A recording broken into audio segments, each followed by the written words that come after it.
Vayan conmigo a la Biblia, en el Evangelio de Mateo capítulo 21, y vamos a leer, hoy vamos a hablar acerca de la entrada triunfal que el Señor ha esperado. Ese es el tema de hoy, la entrada triunfal que el Señor ha esperado. El Señor ha estado esperando una entrada triunfal, es hoy esa entrada triunfal. Vamos a verlo, Mateo 21, 1 al 11. Dice la palabra de Dios: cuando se acercaron a Jerusalén y vinieron a Betfagé, al monte de los olivos, Jesús envió 2 discípulos, dice la escritura, diciéndoles: id a la aldea que está enfrente de vosotros, y luego hallaréis una asna atada y un pollino con ella. Desatadla y traédmelos, y si alguien os dijere algo, decid: el Señor lo necesita, y luego los enviará. Todo esto aconteció para que se cumpliese lo dicho por el profeta, cuando dijo: decid a la hija de Sión, he aquí tu rey viene a ti, manso y sentado sobre un asna, sobre un pollino, hijo de animal de carga. Vamos a ver el 6, dice, juntos ustedes, dice: y los discípulos y trajeron el asna y el pollino y pusieron sobre ellos sus mantos, y él se sentó encima. El verso 8.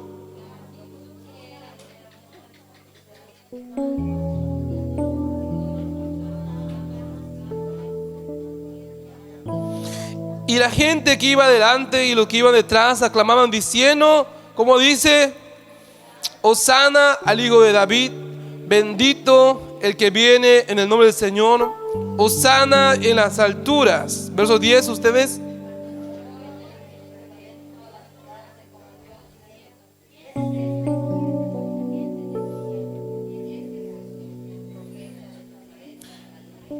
Y el verso 12 dice: y entró Jesús en el templo de Dios y echó fuera a todos los que vendían y compraban en el templo, y volcó las mesas de los campistas y las sillas de los que vendían palomas, dice así. Y les dijo: escrito está, mi casa, casa de oración será llamada, mas vosotros la habéis hecho cueva de ladrones. Verso 14. Y vinieron a él en el templo ciegos y cojos, y los sanó. Pero los principales sacerdotes y los escribas, viendo las maravillas que hacía, y a los muchachos aclamando en el templo y diciendo: Hosana al Hijo de David, se indignaron. En esta noche quiero que tú aprendas una cosa. La entrada triunfal fue el acontecimiento que Jesús usó para declararse abiertamente como el Cristo. Toda persona que ha estudiado la palabra del Señor, toda persona que haya leído la palabra del Señor, va a entender, va a comprender que Jesús muchas veces, hermanos, Él cuidó su identidad, procuraba que su identidad no sea al descubierto. Por ejemplo, la Biblia dice en Mateo 16, 20 que Jesús mandó y dijo, hermanos, que no revelen que era el Cristo. Aquí el apóstol Pedro recién acaba de decir: oh Señor, yo digo que tú eres el Cristo, el Hijo del Dios viviente. Por eso Jesús les dijo a ellos: no revelen a las personas quién eran. Para Jesús su identidad era muy importante cuidarlo. Y yo te voy a decir algo en esta hora de la noche. Muchas veces nosotros nos apresuramos, muchas veces nosotros queremos que la gente conozca quién realmente somos. Muchas veces por tener una posición, por tener algo, muchas veces nos apresuramos a que la gente nos conozca. Y cuando a veces nos presentamos delante de alguien, les contamos, ni nos preguntaron, pero a veces le decimos: es que yo tengo un carro, es que yo tengo una casa, es que yo tengo esto, es que soy esto. Muchas veces nos apresuramos, hermanos, a darnos a conocer. Pero vemos que Jesús, hermanos, Él cuidaba mucho su identidad. Para él era muy importante que no se distorsione la verdadera identidad acerca de quién es él. Y yo les digo en esta hora, cuando tú estés andando en la calle, no inmediatamente digas que eres hermano. No inmediatamente digas soy cristiano. Deja que la gente te reconozca, porque por tu conducta, te voy a decir algo, la gente te va a conocer. Por tu conducta la gente va a decir, oh, ese es verdadero, es un hermano, es un cristiano. Pero déjame decirte algo, yo he andado con gente que no es temerosa de Dios.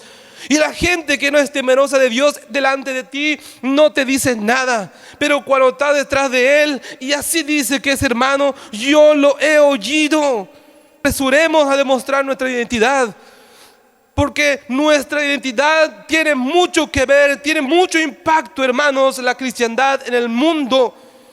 Un cristiano puede llegar a impactar incluso a una nación.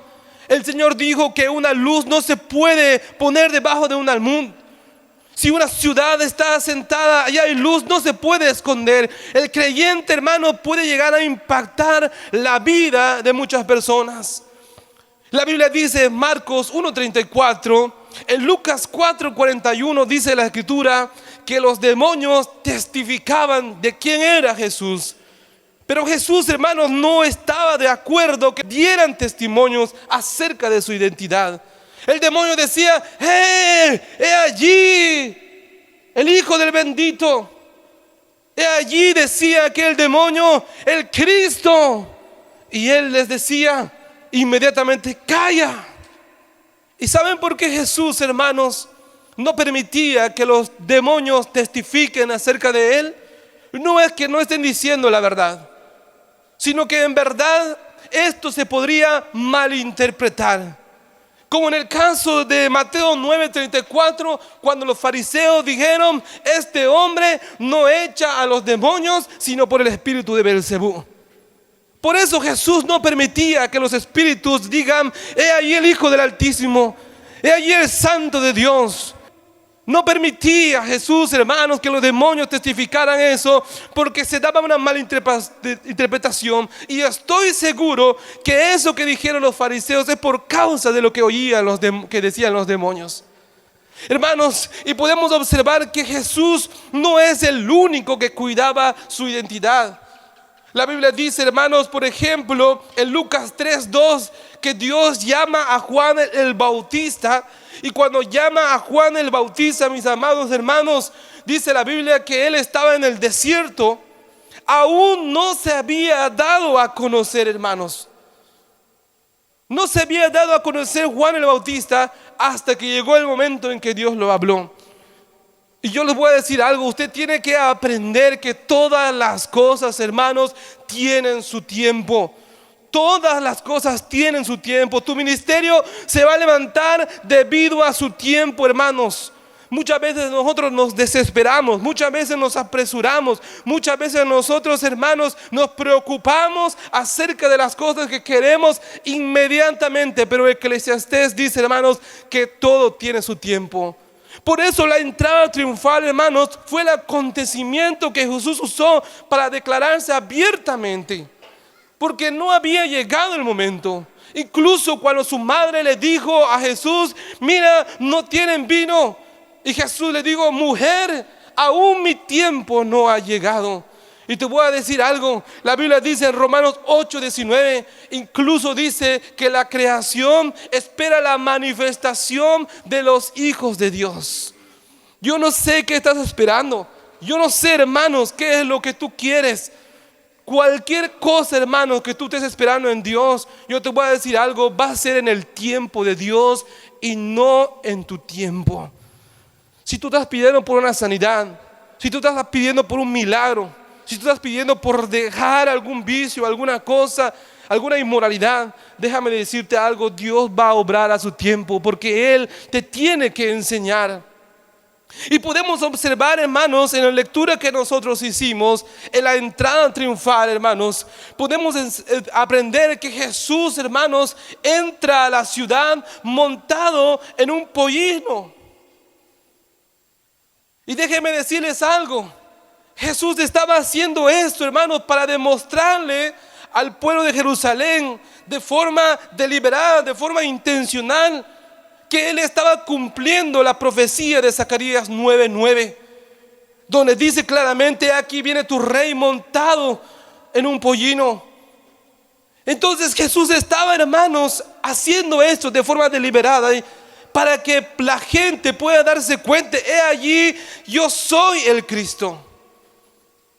Y la Escritura, hermanos, nos enseña que un pollino, hermanos, representa, hermanos, lo que es paz y humildad.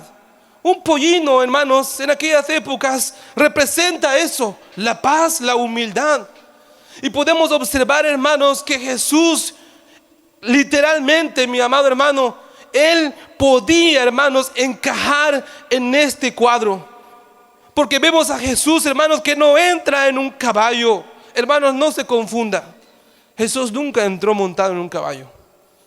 No se confunda, hermanos. Jesús entró a Jerusalén montado en un pollino, en un animal, en un asno.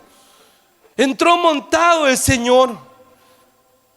Porque este animal, se lo repito, por lo que les voy a decir a continuación, porque este animal tiene la representación, hermanos, de la paz y de la humildad. Y yo les digo una cosa, amados hermanos: ¿cuántas veces nosotros nos movemos en una falsa apariencia? ¿Cuántas veces nosotros, hermanos, nos movemos, hermanos, en una falsa humildad? ¿Cuántas veces nosotros nos movemos, hermanos, en una falsa apariencia de que somos personas pacíficas? Pero el hecho que una persona monte a un animal que representa, hermanos, la paz y la humildad, no quiere decir que esa persona literalmente sea lo que representa ese animal, hermanos. El único que podía hacer eso era Jesús. La Biblia dice, hermanos, en el libro de Números, capítulo 22, verso 21, que Balaam montaba un animal como Jesús montó en esta ocasión. Pero la Biblia nos enseña, hermanos, que Balaam era una persona que temía a Dios, pero estaba perdido a la vez. ¿Y cuántas veces, hermanos, nosotros de la iglesia, en la vida cristiana, así somos con Dios? Adoramos a Dios, cantamos a Dios, bendecimos el nombre del Señor, pero a la vez estamos perdidos. Porque no se trata, hermanos, de que ya monté al animal que representa la paz, la humildad, hermanos, y yo ya soy eso. No se trata de eso, porque las apariencias engañan. Si en el entorno que te mueves, en tu casa, en tu matrimonio, en la iglesia, con tus amigos, eres una persona que mete discordia, eres una persona que con tus chismes haces que se divida algo, eres una persona que por cualquier cosa estás hablando mal, déjame decirte algo: estás viviendo una apariencia. Y podemos observar, hermanos, que la Biblia nos enseña que Jesús llegó en un grado, en un momento, hermanos, que dijo: bueno, ya llegamos a Jerusalén, les voy a dar una oportunidad. Y les dijo a sus discípulos: pero quiero que vayan a buscar a un pollino y a su madre.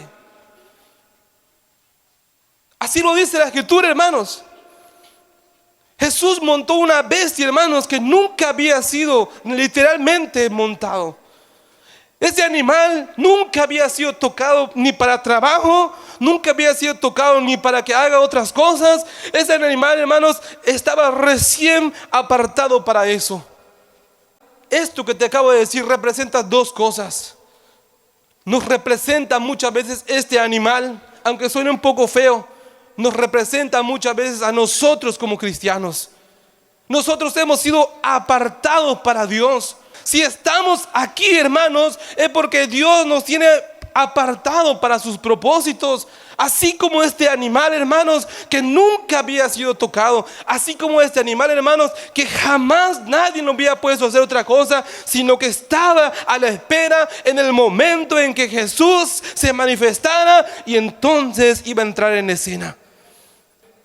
Ustedes fueron llamados para este tiempo. Ustedes son santos para este tiempo.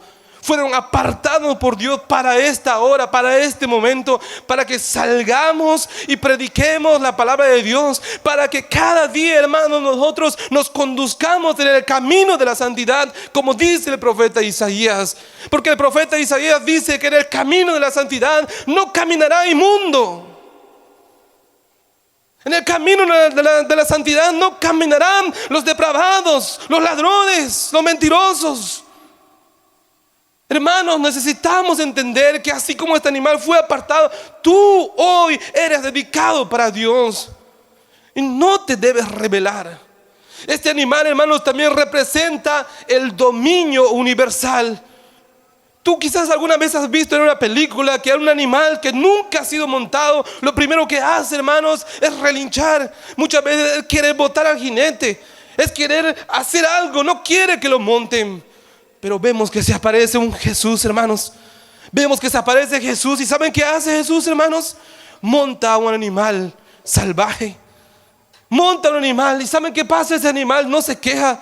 Ese animal, hermanos, ¿saben qué sucede? Ese animal se sujeta al Señor. Y esto nos está hablando acerca del dominio universal que Cristo va a venir a hacer sobre este mundo. Algún día Cristo va a venir, hermanos, y Él va a dominar, porque Él es el Rey de paz. Él es el Rey, hermanos, que va a venir un día. Un día lo hizo en Jerusalén, pero algún día se va a manifestar en el norte. Algún día se va a aparecer en los cielos, hermanos, y Él va a hacer su entrada, y en esta ocasión va a dominar a todos sus enemigos. No te conviene. Déjame decirte algo. El bando ganador lo tiene Cristo. Cristo va a ganar. El reino de Dios, dice la Biblia, que se va a expandir como las aguas que cubren la mar. Pero muchas veces, hermanos, nosotros no tenemos estas cosas tan serias. Otra cosa que me llama mucho la atención con respecto a esto es que el Señor le dijo a sus discípulos: cuando os pregunten qué hacéis con ese animal, díganle: el Señor lo necesita. Una de las cosas que me asombra, mi amado hermano, es que ¿cómo puede ser que una persona que posee algo, cuando oye que alguien extraño viene y le dice el Señor lo necesita, e inmediatamente llévalo? Hay dos cosas que debemos aprender con respecto a esto, hermanos. Número uno, tenemos que reconocer que el Señor es el dueño de todo. Este hombre sabía con quién estaba hablando. Este hombre sabía que muy bien que aquel que pidió ese animal es el que hizo a ese mismo animal, hermanos. El mismo que hizo al ser humano, el mismo que hizo los animales, estaba andando sobre esta tierra. Tenemos que reconocer, hermanos, que todas las cosas que tú tienes no son tuyos, son de Dios. Cuando tú estás encaprichado de que en verdad que lo que tienes es tuyo, es cuando te duele dar, es cuando te duele aportar, es cuando te duele trabajar, es cuando te duele dar algo para la gloria de Dios, es cuando te duele ayudar a un pobre, a un moribundo, porque sientes que todo es tuyo. Pero déjame decirte algo: de Jehová es la tierra y su plenitud, y todos los que en él habitan. Todo es de él, hermanos. Y este hombre, cuando oyó que digan el Señor lo necesita, que lo lleven. Tú reconoces que todo lo que tienes es de Dios. Dios cuando quiera te lo puede dar. Y podemos aprender, hermanos, también aquí que este hombre entendía, hermanos, lo que dice Proverbios 3:9 al 10. Dice Proverbios 3:9 al 10, dice: honra a Jehová con tus bienes y con las primicias de todos tus frutos, y serán llenos tus graneros con abundancia. ¿Saben qué estaba haciendo este hombre? Aparte de reconocer de que Jesús es el dueño de todo, él estaba honrando a Dios con sus bienes. Me asombra de ver cristianos, hermanos, de personas, no voy a decir sus nombres, pero cualquier cosa: hermano, ¿qué van a hacer por allá? Hermano, ¿qué van a subir por allá? Ahí está mi camioneta, ahí está mi motosierra, ahí está esto, hermanos, tengo esto, tengo lo otro. Gloria a Dios por esa gente, porque sabe honrar a Dios con sus bienes. Dice la Biblia: no le va a faltar nada en sus graneros. Pero a veces no queremos ni diezmar, y discúlpeme si lo digo, no queremos ni ofrendar, porque pensamos, es mío. No. Si tú honras a Dios con tus bienes, vas a ver que Dios obra. Yo lo he visto, no una, muchísimas veces he visto la mano de Dios en mi vida. Honra a Dios con todo lo que tienes. Los primeros frutos de tu casa. Usa, si tu mototaxi, lo que tengas, úsalo para la gloria de Dios. No te quejes. Honra a Dios con tus bienes. Pero yo les decía a ustedes, hermanos, y voy terminando con esto, de que el Señor Jesús usó la entrada triunfal para revelarse abiertamente. Y me asombra que por primera vez, hermanos, en la Escritura, en Lucas 19:31, por primera vez Jesús se añade el título de Señor. Otros le habían dicho quizás Señor, pero es la primera vez que Jesús dice, el Señor lo necesita. La Escritura dice en Lucas 19:31, dice, si alguien os pregunta, ¿por qué lo desatáis? Le responderéis así, porque el Señor lo necesita. Y si usted no sabe qué significa la palabra Señor en el griego, hoy te lo voy a decir. La primera vez que yo descubrí esta palabra en el griego, la palabra Kyrios, hermanos, a mí me dejó impactado. Porque muchas veces le llamamos Señor, Señor, Señor, Señor. Pero Jesús hizo que se estalle la bomba. Se estalló la bomba. Jesús dijo a sus discípulos, subiré a Jerusalén y voy a revelar quién soy y allí me matarán. Por revelar muchas veces quiénes somos, vamos a sufrir. No va a ser fácil ser cristiano. Pero la palabra Kyrios, hermanos, en el griego significa soberano. A mí me sorprende que alguien diga que Jesús no es Dios. La palabra Kyrios significa soberano, que tiene autoridad. No te sorprendas que un día Dios se meta en tus asuntos. No te sorprendas que un día Dios te meta en tu relación que estás llevando en tu familia, en tu casa.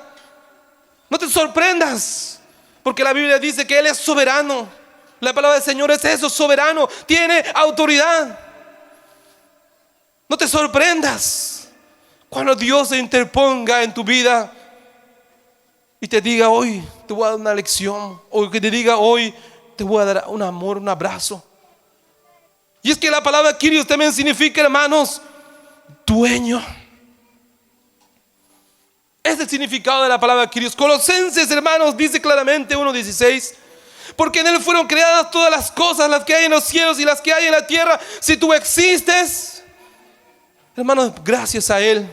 Si tú niegas al Señor, también te estás negando a ti mismo. Y dice la Escritura, hermanos, las que hay en la tierra, visibles e invisibles, sean tronos, sean dominios, sean principados, sean potestades, todo fue creado por medio de Él y para Él. Esos ángeles, esos querubines, serafines, esos seres que se mueven allá delante de la presencia de Dios, el arcángel Miguel, que dice, yo estoy delante de Dios todo el tiempo. Los demonios, ¿saben quién los hizo? Jesús los hizo. Pero muchas veces nos podemos llenar la boca de decir, Señor, Señor. Pero en realidad el Señor no te siente como su dueño. No te siente muchas veces porque Él te está llamando. Incluso llamas a un animalito y ahorita viene corriendo, hermanos.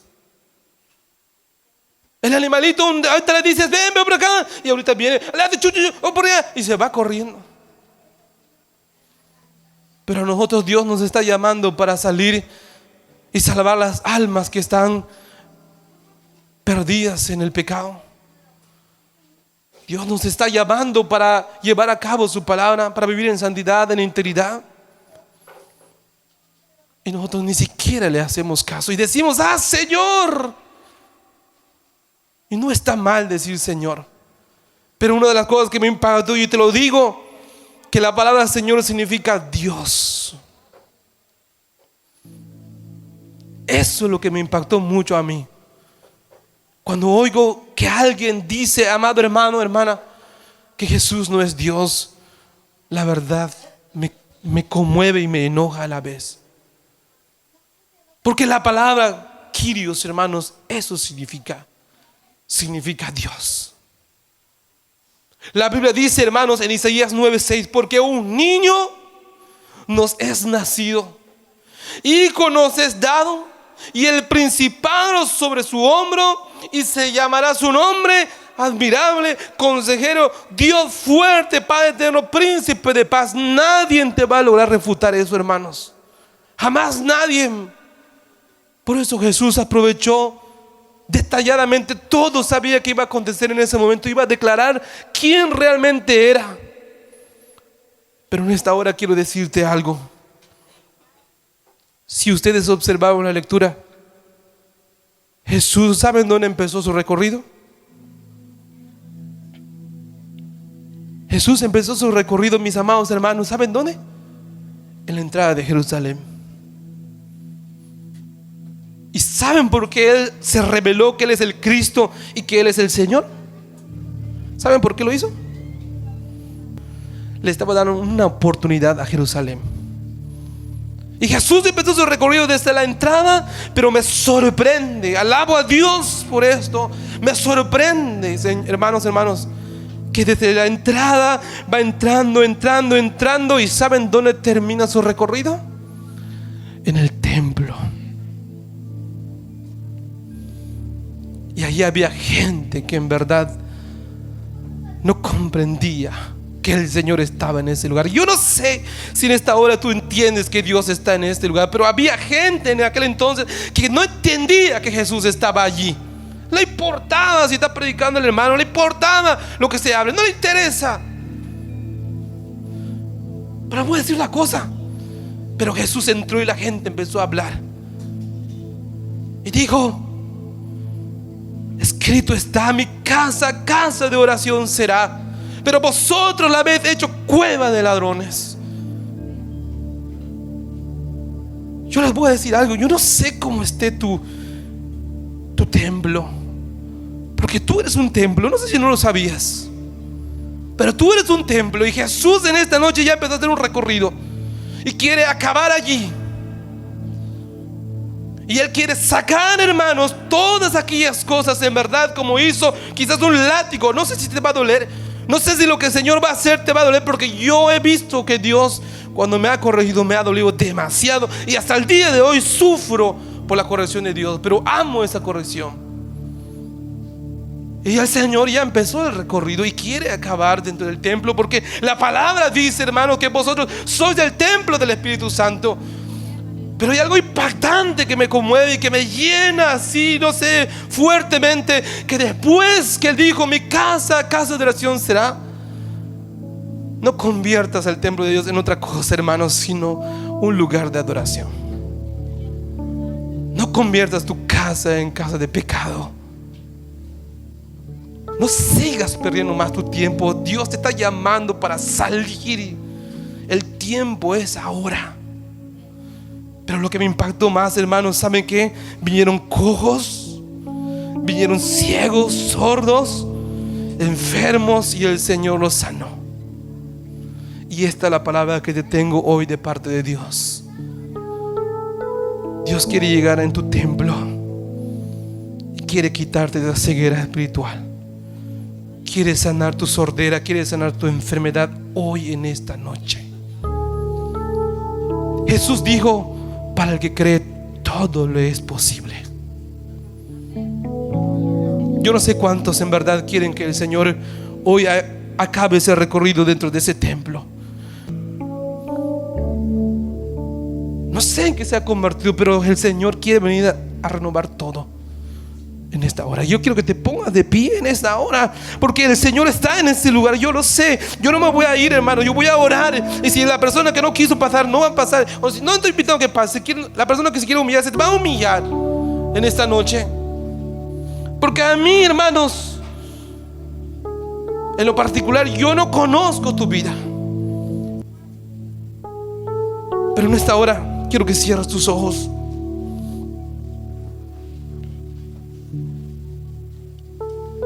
Cierra tus ojos en esta hora. El Señor quiere sanar a gente que no ha podido perdonar. Gente que no se puede perdonar a sí mismo porque el pecado ya ensució su templo.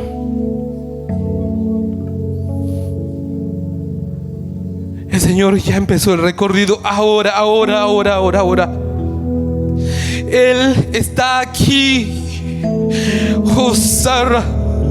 Él está en este lugar. Abre tu boca, quiero decir esta hora, y dile al Señor: oh Jesús de Nazaret, pasa por mi casa ahora en el nombre de Jesús. Abre las puertas de tu vida. Él quiere entrar a ese templo, la morada eterna